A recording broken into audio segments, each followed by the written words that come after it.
ఇక మేడారం జాతరలో నేడు కీలక ఘట్టం ఆవిష్కృతం కానుంది. వాళ్ళ సమ్మక్క దేవతను వనం నుంచి తీసుకొచ్చి గద్దెలపై ప్రతిష్ఠిస్తారు.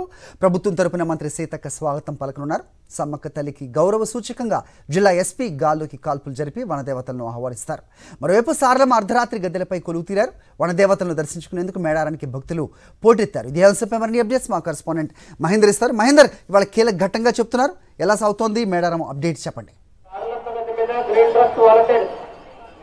హరి మేడారం భక్త జన సందర్భమైంది. సమ్మక్క సారలమ్మను దర్శించుకోవడానికి పెద్ద ఎత్తున భక్తులు మేడారం తరలి వస్తున్న పరిస్థితి కనిపిస్తుంది. ఇవాళ కీలక ఘట్టమైన కూడా సమ్మక్క ప్రవేశం కూడా ఇవాళ ఉంటుంది. భారీ ర్యాలీ మధ్య కూడా ఊరేగింపుగా కూడా సారక్కను తీసుకురానున్నారు. ఇక్కడ గద్దలపై ప్రతిష్ఠించిన తర్వాత సమ్మక్క సారక్క ఈ దర్శనానికి సంబంధించి కూడా భక్తుల ఫ్లోటింగ్ అనేది ఇంకా పెరిగే అవకాశాలు కనిపిస్తున్నాయి.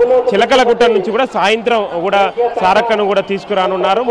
అక్కడ కూడా ఆదివాసీ సంస్కృతి సాంప్రదాయాల ప్రకారం ప్రత్యేక పూజలు నిర్వహిస్తారు. నిర్వహించిన అనంతరం ఊరేగింపుగా ఒక సందడి వాతావరణంగా కూడా తీసుకొస్తారు. ఇదే సందర్భంలో కూడా జిల్లా పోలీస్ సంబంధించిన వాళ్ళు అధికార సంబంధించి లాంఛనాలకు సంబంధించి చూస్తే 3 రౌండ్లు కూడా గాల్లో కాల్పులు సంబంధించి జరపడం జరుగుతుంది. జరిపిన తర్వాత సారక్కను కూడా ఊరేగింపుగా తీసుకొస్తారు. ఇప్పటికే చూడొచ్చు మేడారం సంబంధించి ఫ్లోటింగ్ కూడా చాలా వరకు పెరిగిందని చెప్పుకోవాలి. ఇప్పటి వరకు 75 లక్షల మంది భక్తులు కూడా సమ్మక్క సారలమ్మను కూడా దర్శించుకున్నట్టు కూడా అధికారులు చెప్తున్నారు. రేపు ఇంకా కీలక సంబంధించి చెప్పుకోవచ్చు. రేపు కూడా భక్తుల తాకిడి అనేది ఎక్కువగా ఉండే అవకాశాలు కనిపిస్తున్నాయి. రేపు ఒక్కరోజే 1 కోటి మంది వరకు కూడా దర్శించుకుంటారన్నట్టు కూడా అధికార యంత్రాంగం సంబంధించి చెప్తున్న పరిస్థితి కనిపిస్తుంది. ఇప్పటికే భక్తుల ఫ్లోటింగ్ నేపథ్యంలో ఇటు పోలీసు యంత్రాంగం కూడా కట్టుదిట్టమైన ఏర్పాట్లు చేస్తారు. మొత్తం 15,000 మంది పోలీసులు కూడా ప్రస్తుతం విధుల్లో పాల్గొనడం జరిగింది. ఎందుకంటే ఎక్కడ తొక్కిసలాట సంబంధించి జరగకుండా కూడా క్యూ లైన్లో వేగంగా భక్తులు వచ్చినట్టు కూడా పంపించే విధంగా కూడా చర్యలు